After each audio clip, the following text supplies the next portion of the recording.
Thank you for tuning in. We're going to be doing some work on this row of 2.5 gallon aquariums, and I thought I would bring you along with me today. And we're going to be discussing growing aquarium plants directly on sponge. That's right. Pearlweed, a very popular and easy to grow plant, is being grown here in this example directly through sponge material instead of substrate. It's kind of hard to tell. We're going to be taking a close look at it, but that's a sponge filter there that this beautiful pearlweed bush is growing in and around, and it's very easy to do. So I'm going to show you exactly how you can do this at home. We're also going to be talking about the future of fish keeping and how my professional lab testing of home aquarium waste for its use as a complete all-in-one fertilizer for aquarium plants has changed my perception of how aquarium plants grow. We're also going to be doing trimming on this pearlweed and create basically a moment in time where we can look back and see just how much it's grown. So what I want to show you here first is, just as an example, we'll take a look at the tank right next door.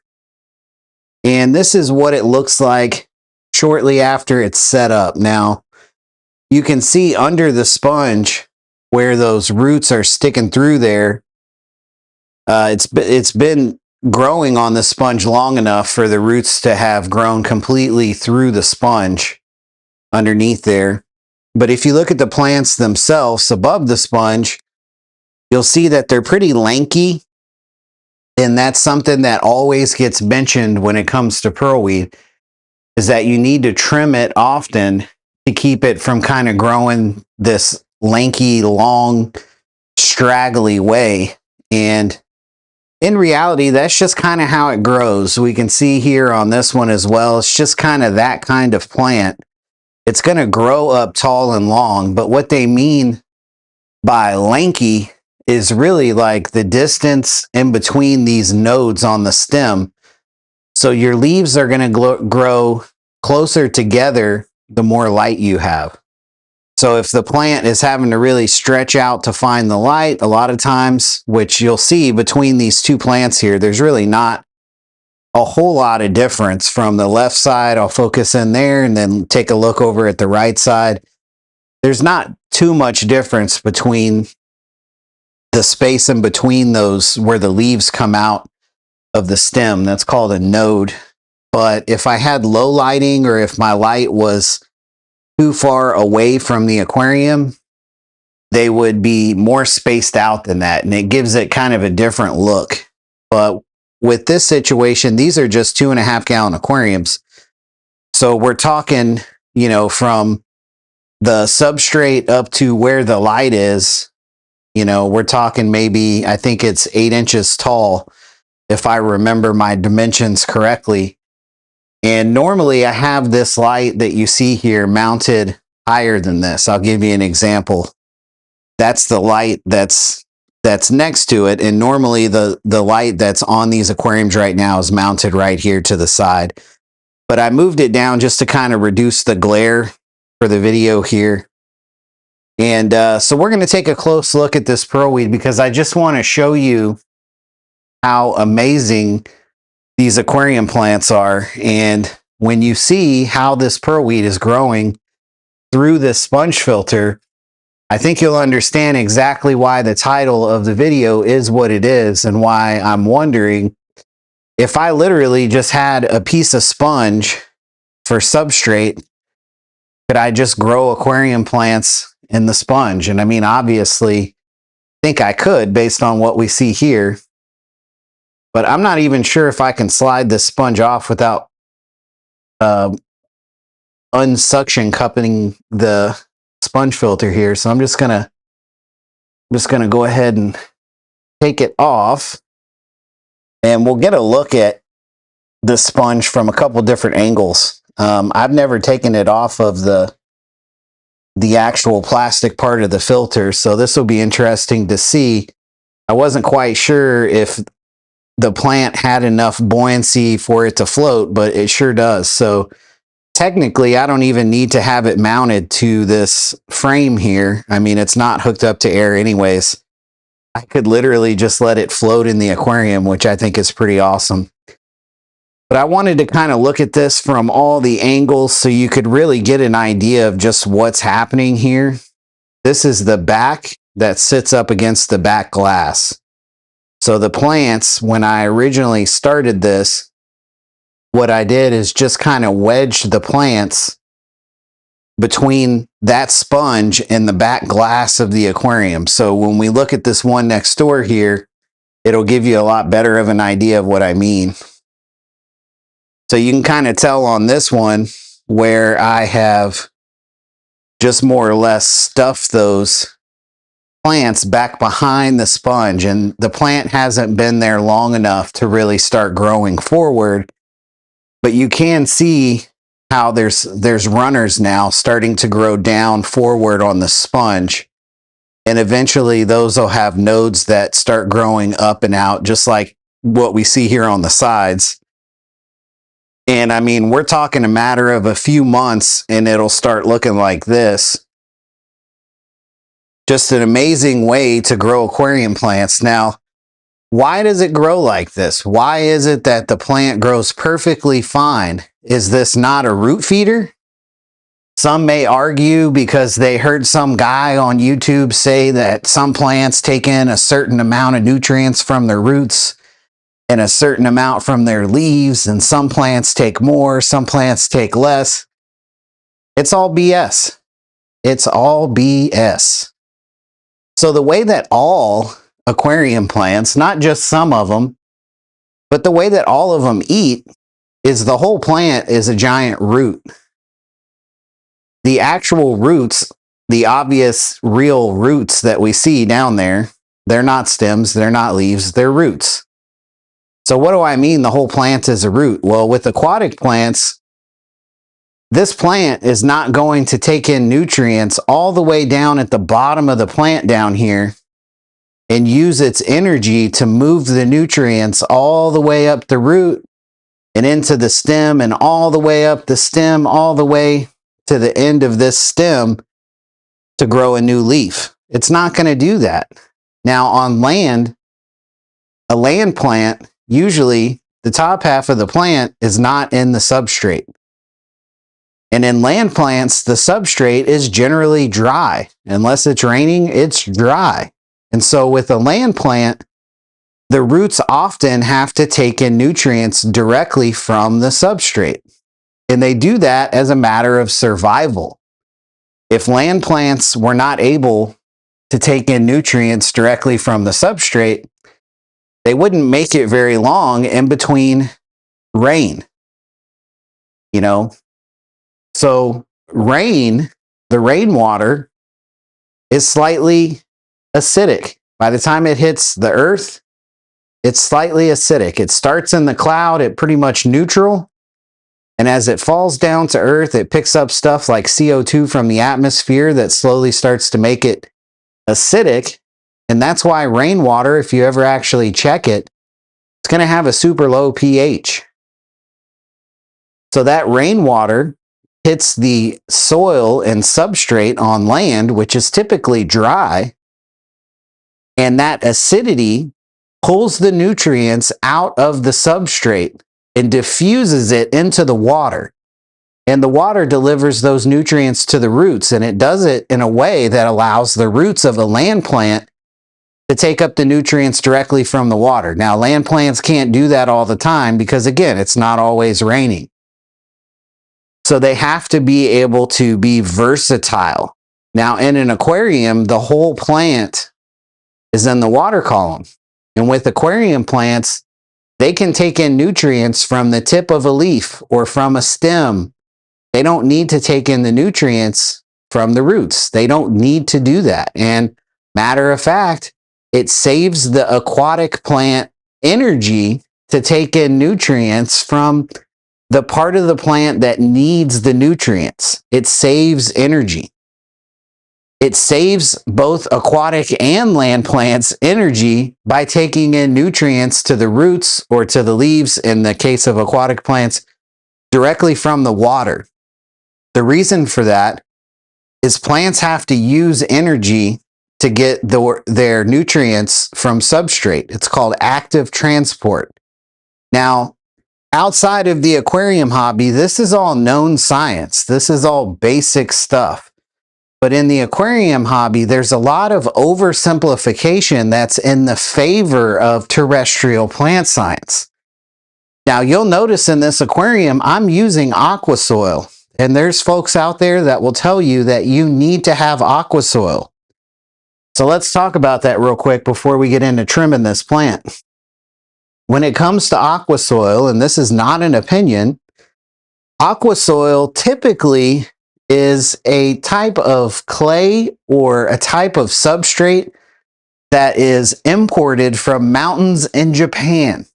So that right there, right off the bat, the fact that this is volcanic or mountainous clay from Japan, you already know that you don't have to have it to grow aquarium plants. But what's the selling point of this aqua soil? What is it about the aqua soil that they say makes it grow the plants better? Well, I'll tell you, and I'll tell you in a way that's easy to understand, which is somewhat uncommon. So when it comes to this aqua soil, it has the ability to store energy or nutrients inside the clay, and they actually rate the different types of substrate based on their ability to store energy or nutrients, and it's called the cation exchange capacity. If you look it up, that's for terrestrial plants. And I'll go a step further, and you can also look this up. Known science. Aqua soil was based on bonsai plants. Bonsai plants do not like to be submerged in water. And like most of our houseplants and terrestrial plants that we grow with the roots submerged in water, like a pothos or something like that, very common in the aquarium hobby. They even have bonsai plants, aqua bonsai, I believe is what it's called, where the bonsai plant itself has its roots submerged in water. And what happens when you submerge a terrestrial plant's roots in water is those land plant roots, those terrestrial roots that are designed to take in nutrients directly from substrate, they melt away and the plant grows completely new roots. If you talk to anyone who knows anything about growing pothos in an aquarium that's from the hardware store, one of the first things they'll tell you is go ahead and cut those roots off because it's going to need to grow new roots anyways. Those roots are just going to melt and they'll look bad in your aquarium and they might mess up your water quality. So just snip them off. So what are the new roots that the house plants grow? Well, they're aquatic roots. They're designed for that passive uptake of nutrients, which just means that they're designed for the water to deliver the nutrients directly into the root to feed the plant. So that's a little bit of a long-winded way to explain why a plant like this does so well just being planted in a sponge. But you could go a step further and find where many people, including myself, have just floated pearlweed. And when it comes to floating stem plants or plants like this especially, it works the best if you don't disturb them, because a plant's roots are designed to grow the opposite direction of light. So if this was just floating and I came in here and turned it upside down, what would happen is the plant would need to start growing the stems and the leaves up and the roots down. And so it's going to kind of, in most cases, it's not going to kill the plant or anything, but it's going to really make it grow very weird. Sometimes they grow gnarled. These crypts that you see down here, if you've ever tried to float a crypt, it'll grow floating, but it's going to be in a different configuration or a different shape than it is when you have it weighed down. And so that's why attaching the plants to something can really be helpful, because it allows the plant to grow straight up and the roots to grow straight down. So I've had people ask, well, aren't those roots looking for substrate? Aren't they searching for substrate by growing down? Not necessarily. As long as the amount of nutrients that you have in your water column is more than the amount of nutrients that are in the plant, which in the case of any amount of shrimp or fish, obviously they're creating waste 24 hours a day. So you're going to meet that requirement and you're going to have no problem growing aquarium plants, any aquarium plant, not just pearlweed. It doesn't matter what kind of plant it is. Aquarium plants do not need substrate, straight up. So if you really are into like death by PowerPoint style videos, there's several lifetimes worth of deep substrate type videos out there that just go on and on using basically terrestrial plant science to poorly explain how aquarium plants grow. And they do that because most of the channels that you'll see that produce that type of content, I put this on the wrong way, but most of those channels either sell some sort of product related to aquarium substrate, or they're like an affiliate for someone that sells it. Now, you know, I could go in, and maybe I will. I'll probably go in after this live stream and tag the type of aqua soil this is in the description, so that if you want to use it too, if you buy it using my link, I'll make like 15-20%. That's just business, you know?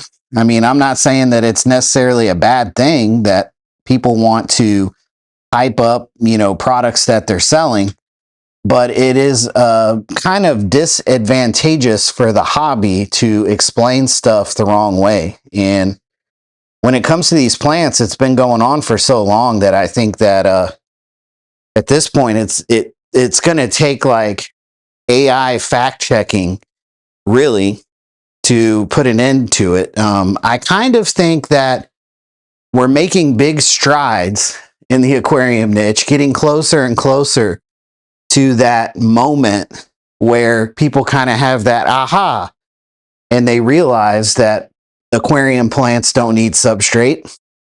A lot of my viewers watch a channel called MD Fish Tanks, and admittingly, I don't watch a whole lot of MD Fish Tanks content, but I do see in my studio that that's where I believe that's the #1 channel that my viewers come from. So if you have come from MD Fish Tanks, or you're a viewer of MD Fish Tanks, welcome. I have to say that my very first live stream on this channel, it's no longer a public live stream, but it was a live stream that I did from my cell phone way back at the beginning of the channel when I first got monetized. And I was really kind of holding out to do live streams until I got a real camera, but I just couldn't help myself. I went live from my cell phone, and of all people, MD Fish Tanks was my very first super chat on that live stream, and he was nice enough to leave me a nice comment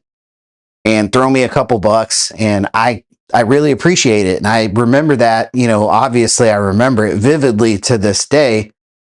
And especially when I look at my analytics and I see that we share a lot of viewers. And so anyways, a reason I bring up MD Fish Tanks is because he recently made a video where he said that he just kind of just discovered in his fish keeping journey that he may not really need to put as much emphasis on substrate that he has in the past. I think his method is kind of like mixing stuff up. I want to say it's something like 33% sand, 33% aqua soil, and 33% gravel, or something like that. And he recently did an aquarium with just gravel. And what he found is that the plants grew really well. Now, what I want to point out is, first off, that's a pretty huge moment when one of the top channels in the niche comes to the realization that aquarium plants don't need a special substrate. But what I'm not sure that he even realizes is that by making that statement, what he's saying is that aquarium plants just need to be held down in the aquarium. They don't need a special substrate. Gravel is just rocks. So his plants are not eating the rocks. Now, this is where it gets interesting. Now, I assume he fertilizes the water column, and there's nothing wrong with that. But this is where the testing comes into play. You know, like most people, when I look at a plant, I think of the plant, you know, the same way that most people would. It needs to be planted in some kind of substrate. And like a rose bush or, you know, a bush, like an ornamental bush that you would trim with hedge trimmers. It needs to be planted. It needs, you know, some kind of dirt to eat. That's like a normal human connection that we would make after a lifetime of knowing what gardens are, right? And if this is water gardening, well, then substrate has to be a part of that.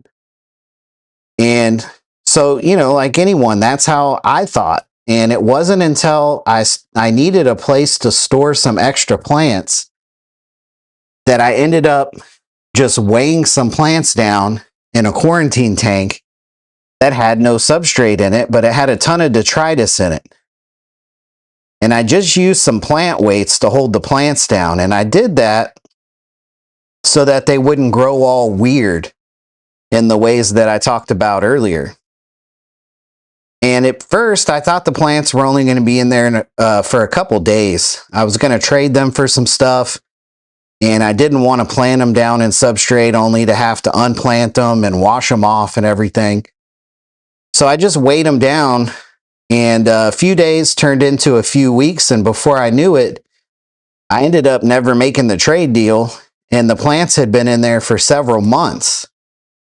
And what I realized is those plants grew just as well, if not better, than they did when they were in my aquarium that had substrate in it. And so I thought to myself, well, how is this possible? How is it that these plants are able to grow just as well, just weighed down on a glass bottom of the aquarium without any substrate at all? I don't fertilize, so they're eating something. And the way the aquarium hobby talks about aquarium waste, you would think that the only thing that is in aquarium waste is nitrate. Nitrate and bacteria. That's all they talk about. Well, bacteria do break down aquarium waste. That's true. But as far as what's actually in the aquarium waste, I quickly learned that no one had ever tested it. And this was kind of strange to me because I knew that there were labs that you could send soil or wastewater to specifically to get them tested for all of their nutrient values for use as fertilizer. And so I just wondered, you know, has anyone actually ever done this? And all I came up with were studies on waste from places like trout farms or salmon farms. And those studies just don't apply to a regular home aquarium with just shrimp and snails that are just being fed, you know, your average fish foods.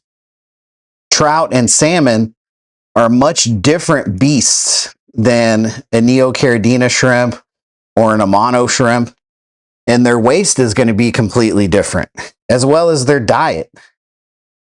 So at that point, I knew that it was fate that I would be the first guy, the first aquarist to send off home aquarium waste to have it tested. And so I did. I contacted the lab. And they thought it was a very interesting idea. They'd never heard of anyone wanting to do that, which, I mean, it makes sense. And so I talked to them about it. We talked about why I wanted to do it. And, you know, they were very eager to find out themselves, like, what is the fertilizer value of aquarium waste? You know, they were just as interested as I was. So I collected the detritus, which was pretty easy to do. I mean, just like you would do for a water change, you just collect up some detritus to send to the lab and got it sent off. And what I learned is that it has pretty much everything you would need to grow aquarium plants, which really blew my mind. I mean, it literally has everything. And even the things that people have said that detritus or the gunk in the bottom of aquariums, you could call it mulm. But aquarium waste typically just gets referred to as like excess nitrate in the aquarium hobby. That's what they always say. Well, you better clean up your detritus or else you're just going to have too much nitrate. But buy this bottle of nitrate and squirt it in your aquarium after you remove that nitrate out. That was always strange to me. And what I found, which I have some videos of this on my channel if you want to check, I've got a whole playlist on it, is that oddly enough, the nitrate levels in my aquarium waste are literally the same as the nitrate levels in Easy Green, one of the more popular aquarium fertilizers out there, at least according to YouTube. So I thought that was amazing. And I mean, one of the biggest things people say that aquarium waste does not have is iron. And it was actually one of the things that the aquarium waste had the most of. And they tested the aquarium waste in its dry form as well as its wet form. That's just the default method that they do for the testing at this professional lab that I used. And so I know it wasn't like excess nutrients in my tap water. You know, I've tested my tap water. It doesn't have ammonia or nitrate in it. So I think that looks pretty good right there for a trimming. But so I tested my tap water and it definitely wasn't the tap water. And they concurred at the lab that it was a complete and balanced fertilizer for vegetative growth of aquarium plants. It was amazing. So I can tell you real quick, I'll read down the list of what all it had. But first, let's take a little look here at just how much plant material I just removed. If you look in that top left corner of what all's floating there, that's the pearlweed that we just trimmed off. So pretty nice chunk there of pearlweed. And we're looking way better on our sponge filter. The shrimp are loving it. And I think that growing pearlweed out of a sponge filter like this just shows you how versatile these aquarium plants are. If you look down at the plants here, we've got some crypts. These are the pink flamingo crypts. You can see that they're not actually planted in the substrate. They've got an aquarium weight that's holding them down. And the reason for that is the amount of aqua soil that I actually used in this breeder tank for my snow white mono shrimp here is so thin that if you move any of that aqua soil, you'll see, and here I'll show you, the glass bottom of the aquarium. It's as thin of a layer of aqua soil as I could use. And I did that because I only had a small bag and I wanted to use that small bag between a couple aquariums. But so this right here, I'm hitting the glass bottom. I don't want to stir it up too much because it's got a ton of detritus built up in it. So that's the other thing I want to mention too, is that anyone who's making claims about what their particular substrate or their particular fertilizer does or doesn't do when it comes to aquarium plants, if they have any livestock in that aquarium, that livestock is producing the perfect fertilizer 24 hours a day. So whatever claims they're making, you have to remember that they've already got fertilizer all on the bottom of that aquarium that the plants can use once it gets broken down into the water column. So it doesn't matter what kind of aquarium plant it is. If there is detritus or gunk or debris in the bottom of that aquarium, it's going to get broken down and dissipated into the water column. And your plant's leaves and stems and roots are going to soak up those nutrients. They're only going to look for nutrients within solid objects like the solid detritus or in solid substrate if the levels in the water column are so low that they can't utilize any of the nutrients from the water column. So that's why typically you'll see, and this is kind of a confusing deal for a lot of aquarists, but you'll see that in a lot of planted aquariums here, if I was to test the water in this aquarium, I most likely have 0 nitrate. Well, according to Easy Green, I need to have 20 parts per million nitrate. I'm telling you right now, if I was to take all of the detritus that's in this substrate, I have never taken a siphon to any of these breeder tanks. They all have 5 adult Amano shrimp in them and a couple baby Neocaridina shrimp. You know that these Amano shrimp are just pooping constantly. And so these substrates are worked. They're full of gunk and debris. And so if I was to remove all of the gunk and debris in this substrate, it's all solid fertilizer. It's not going to show up on a water column test because it's not broken down into the water yet. So I find it fascinating that we're removing probably the safest way to contain excess nutrients in our aquarium so that it's not available for algae. And then we're squirting liquid fertilizer into the water column where algae has direct access to it.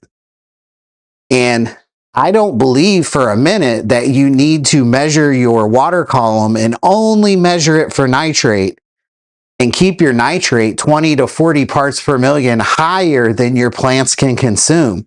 I don't think that's a smart plan because your substrate, no matter what kind it is typically full of solid reserve of nitrate, but you can't test for it.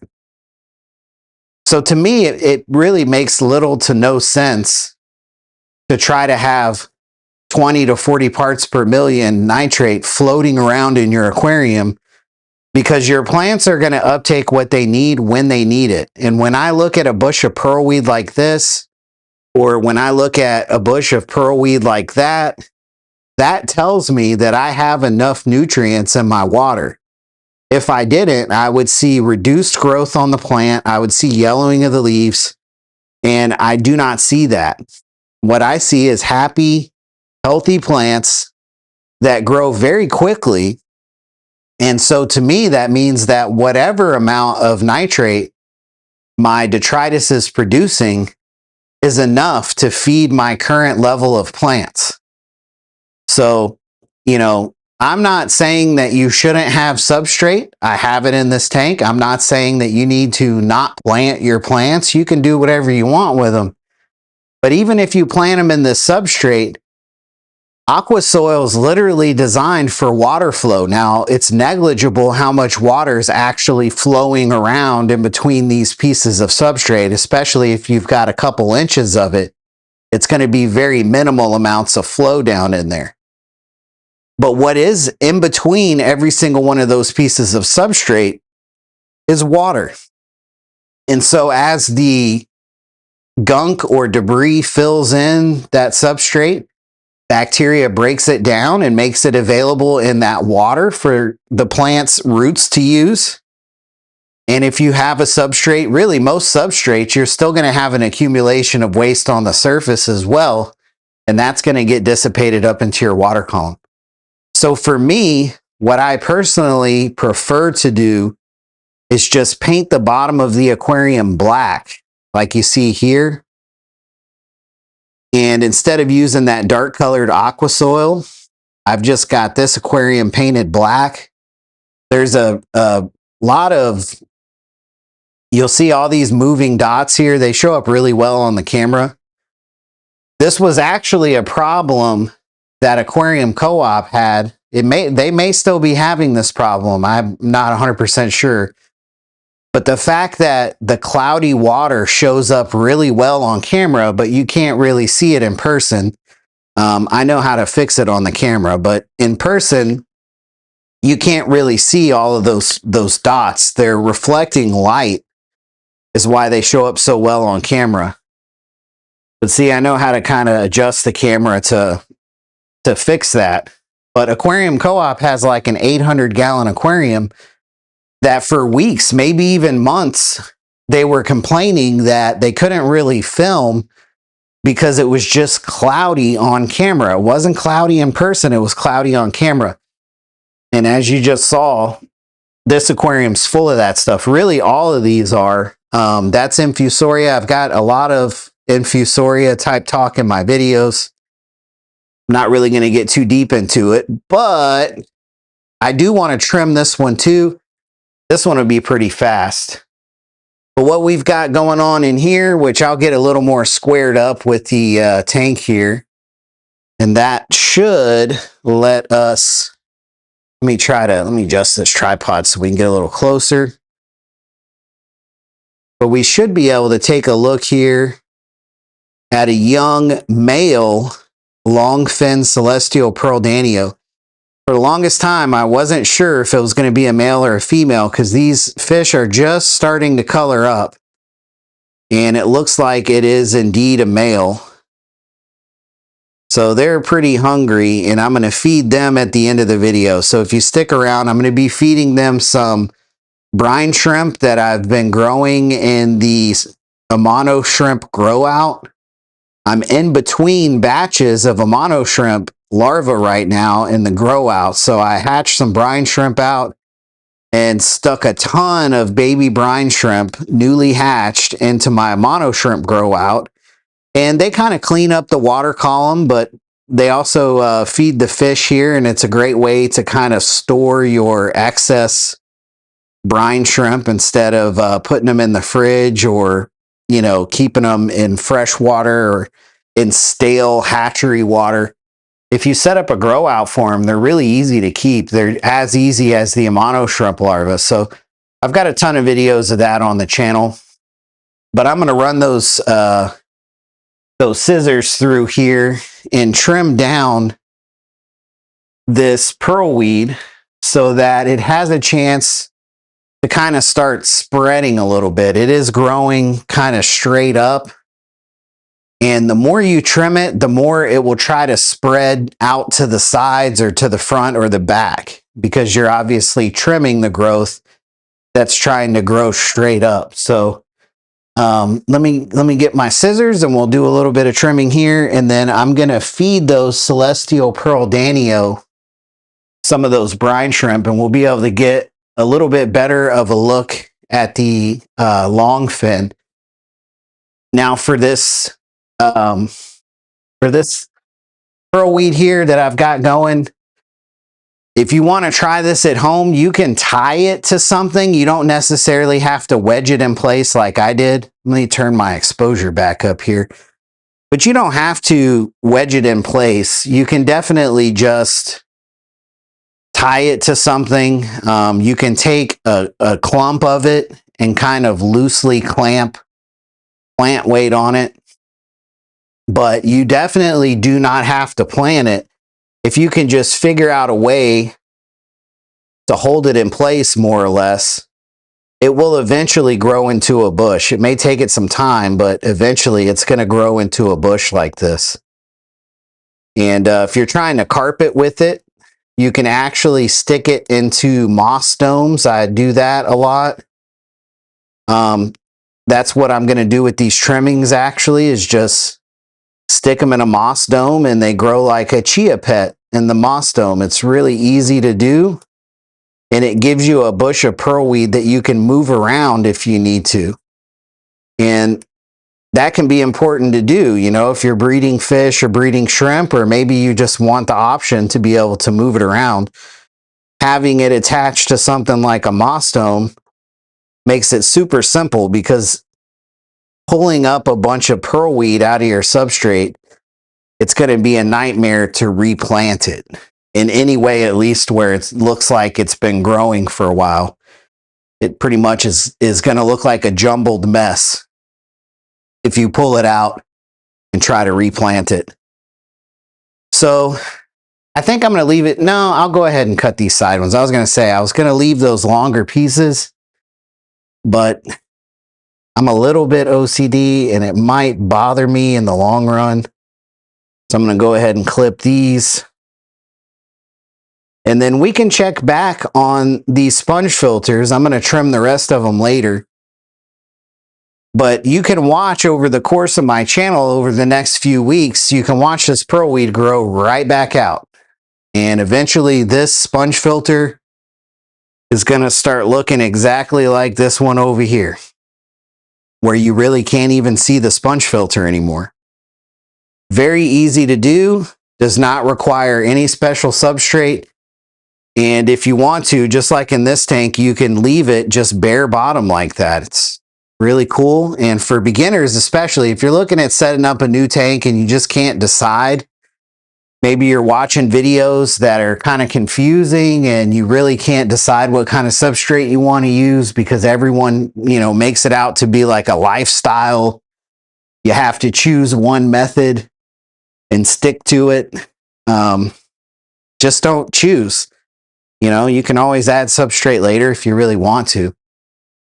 Now, you may or may not have noticed this K-cup that I've got, and I've just got it held up here with a clothespin. I use that to transport brine shrimp or Amano shrimp larvae. So I've gone in and pre-caught some brine shrimp out of that grow out, and they're hanging out in that K-cup.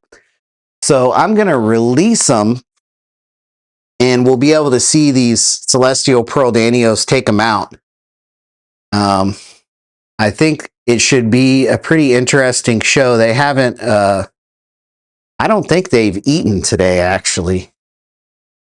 So let me kind of get the camera ready. And then I think I might need to turn the exposure back down. I don't know if that, that Infusoria is going to get in the way. I can only imagine how frustrating that would be for Aquarium Co-op with that big 800-gallon aquarium, because I'm pretty close to this tank. It's making it a little easy for me to adjust the exposure to kind of get that cloudiness out. But on an 800-gallon, you've really got to be away from it enough, to see the whole aquarium. So that had to really be a pain. So what we've got here is some random bits of some kind of algae growth from that grow out. I use the lowest tech method possible to grow out baby Amano shrimp. And what I mean by that, and you can check out the playlist on my channel, I do very, very, very little effort grow out for Amano shrimp larvae. I mix up the salt water. I feed them a powdered food once a day, sometimes once every few days. And that's literally it. No phytoplankton, no microscopes, no crazy rules, no rotifers. It's super easy. And in my experience, you feed them once a day, once every other day for about 45 days. Most of them will be turned into baby Amano shrimp, and from there you can move them back to fresh water and grow out your Amano shrimp into adults. It's super easy to do, and we're going to check in on some baby lemon yellow Amano shrimp that are the very first lemon Amano shrimp that have ever been shown on video that were born in a home aquarium. I took, I think 12 of them and put them with the adults in the adult breeder tank just so that we would be able to show them on film here and there. But I've got a batch of well over 100, probably closer to 250 of them that we were able to raise through the saltwater phase as larvae, and they're now transitioned back to freshwater and living their Amano shrimp lives. And I'm pretty excited about that. I think it's really cool, and I hope that the series of videos that I've done, as well as the videos that I will be doing, are going to make it a lot easier for people in the future to raise baby Amano shrimp, because there's a lot of videos out there that make it seem like rocket science, especially the ones that claim in the title that it's easy to do. Then you watch it and you're like, man, this isn't easy. So another thing we're working on is Siphon gobies. Siphon gobies have the same kind of life cycle to them, where the young needs to be transferred to salt water. And as far as I know, it's never been documented anyone actually raising the babies. You'll see some odd looking accounts on places like Reddit that claim to have been doing it forever, but of course they have no photos or videos.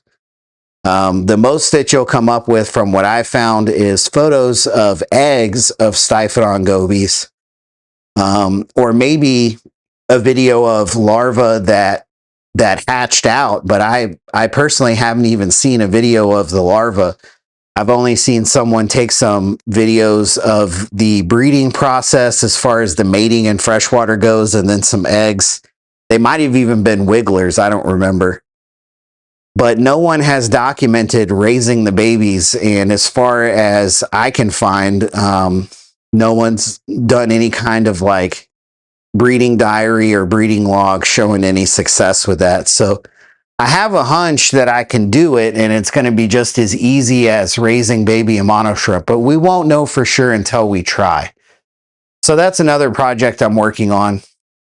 The Siphon gobies that I haven't broken off into breeding sets or anything like that yet, but we are at the starting phases of that project. Now, what we have here with the Longfin Celestial Pearl Danio male that you see there center screen is a couple things. I have to wait for him to mature to really see just how much longer his fins get. All of the fish in this tank are his siblings, so I do plan to breed him back to his siblings, because I think that's obviously going to have the highest success rate as far as getting more long fins. But I'm also going to be outbreeding him to some completely unrelated females.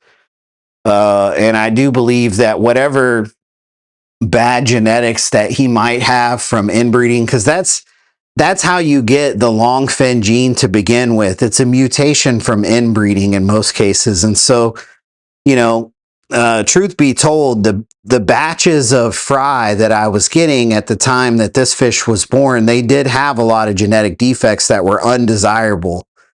And so I was actually in the process of resetting my breeding colony when I came across him.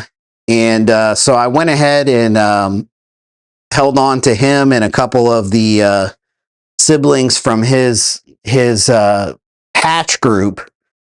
But I'm going to introduce new genetics to the colony because I want to stabilize the longfin and get my personal colony here up to a point to where eventually I'll be able to release some to someone else that can also start breeding them, and we'll get a good enough kind of a bank going, hopefully, of a genetic mutation here in the longfin variety that's strong enough that it can eventually maybe be sold on a retail level. As far as I know, on YouTube, it's been like, I believe 3 or 4 years since a longfin celestial pearl danio has even been shown on video. And the original batches that were shown on YouTube originally were a part of a employee of Josh's Frogs personal breeding colony, and she worked with them for a long time, but Josh's Frogs even never sold them commercially. As far as I understand, they've never been offered for sale commercially. So hopefully I can try to help make that happen, because I know that, you know, I'm just one guy, and even if I produce a bunch of them, it would never be enough to satisfy the actual hobby out there. You know, there's going to need to be more people involved than just myself. So so far, that male longfin in there's been really healthy, and he does a whole lot of chasing, and he's already doing some breeding behavior. That, look at that female, him and that female chasing each other around. But he's already done some breeding behaviors, but I think they're right on the cusp of fully maturing to the point that they're going to start breeding. So Still just under observation, but here within the next few weeks, most likely, I suspect I'll start seeing real breeding behavior, and I'm going to try to start collecting eggs from this particular colony. So let's move over to the lemon yellow Amano shrimp and check in on those babies I was telling you about. Now, I put 12 of them in here thinking that that was a high enough number that we'd be able to just look in and see one. And it looks like we will. So there's one right here on the glass. You see just how small it is. I mean, it's a pretty rare sight to see an Amano shrimp that small to begin with. You typically, on video, you're just going to see the larvae that are born in freshwater. You don't often see what they look like when they get done actually living in saltwater long enough to transition into baby shrimp. But there you go. So in the light there, it looks kind of washed out, but trust me, they are very yellow. I was actually very impressed with how yellow they were, even as larvae. Once they turned into baby shrimp, they did not lose any of that yellow color. I haven't seen any of them out of the batch of hundreds of baby yellow Amano shrimp that look like they might be culls. So for any of you prospective Amano shrimp breeders out there that are debating getting into breeding this lemon yellow variety, because they are very, very popular, just in case you're wondering, I've had 0 culls. So if you're wondering, like, well, maybe some of them come out like Snow White, I've had 0 Snow White. They've all been lemon yellow. So I'm pretty excited about that. If you look closely, you'll see some of that Infusoria in here as well. It's in all of these aquariums. It's probably in your aquarium right now. So I talk about the Infusoria and Paramecium a lot, but I just think that it kind of gets slept on in the hobby because I use that stuff to culture Daphnia. Most people, including myself, when I started culturing Daphnia, I was going through the trouble of culturing 2 or 3 different green water buckets, and that takes time and energy and space and aeration, and you got to listen to the bubbling if you're like me and you do this in a big bedroom. So, you know, the Infusoria, those tiny little dots that float around in our aquariums, you'd be surprised at just how quickly they appear in an aquarium. You don't need to culture them separately. You don't need to buy them from a pet store and add them or order them online or on Amazon. They just automatically appear. And the best we've done in the hobby when it comes to that floating, swimming stuff that you see in front of the head of that sponge filter there, the best we've ever done is just call it a bacterial bloom and tell people if you wait a couple days, it goes away. It doesn't go away. It dies down as the amount of bacteria that it had bloomed for it to bloom dies down.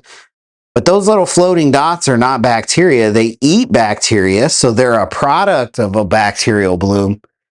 But we don't even really explain it the right way in the hobby, and it's a strange deal, but it's just a case of oversimplification. It's not technically a lie. The bacterial bloom's a part of it, but it's just interesting. It's one of the many nuances of the aquarium hobby that the longer that you're in this hobby, the more you learn and the more you realize that you can't exactly go off what you see and hear on the internet. And it's the more you look, the more you realize it's wrong. It's pretty crazy.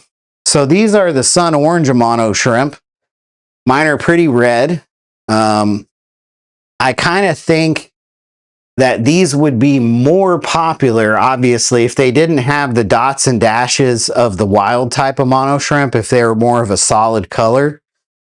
But as you can see, there's some very pregnant females here that are just loaded up with eggs. And it kind of looks like the one on the right, the eggs are really light colored. And the one on the left, the eggs are really dark. I have not been watching these females close enough to tell you if that's a product of one of them having eggs that are more developed than the other. But right offhand, I would just assume that that's what we're looking at. If I had to guess, I would say that the ones on the left are probably closer to hatching. The last time that one of these sun orange females hatched a bunch of larvae, we collected them, and they actually went to those celestial pearl Danios that we were looking at a second ago. So they got a really nice meal out of it, because at the time, I was already heavily saturated with sun orange babies. So pretty cool stuff. These snow white Amano shrimp are definitely like little glass or ice sculptures of shrimp. To me, they're very beautiful, but they look almost like a toy or a sculpture. And their neutral color, actually, I think is a plus compared to the orange or the yellow Amano shrimp, because they don't necessarily distract from the aquascape. They're definitely vibrant and beautiful and attractive, and your eye is drawn to them, and they're very contrasting against a dark color background or a dark colored substrate. But they're not too overpowering in their color. And I think for a lot of legit aquascapers out there, that's a big plus. So I haven't hatched out, or I mean, I guess I don't actually hatch them, but I haven't raised the snow whites in a couple generations. So I think the next batch that hatches out, we're going to be growing out the babies of that. So if you're interested in seeing that, make sure you stay tuned to the channel. As well as for the Siphon Goby project that we're working on. It's going to be a big deal if I can raise some Siphon Goby babies in our Amano shrimp grow out, especially if I can raise them alongside the Amano shrimp larva. That's really probably going to blow some people's minds, including my own. So stay tuned for that as well. I'm definitely going to be trimming some more of these pearlweed bushes tonight, but that's going to do it for our video for now. So I do appreciate you checking it out. Make sure you subscribe to the channel so that you get updates when I do these 4K 60 frames per second type live streams like this. I'm always going to try to have some sort of mission of something to accomplish in these aquariums or these live streams, or at least a big project that we're going to be working on. As a viewer of YouTube, one thing that I think there needs to be more of is actual aquariums on live streams. And I think in 2026 and beyond, that's definitely going to be a part of the future of fish keeping. So if you've got a camera, think about joining me. And at the end of the day, you've at least got a log of when you did stuff, what it looked like, and the date that you did it on. So for instance, once this pearlweed starts touching the top of the aquarium again, I can go back and look at this video and say, wow, I trimmed it down and it's already grown, this is probably about 3.5 inches here in, let's say, 1 month. That's really good growth. So interesting stuff like that. You can't always look back in the memory bank and just guess when you did something, especially if you've got, a couple fish tanks going. These are the moss domes I was talking about.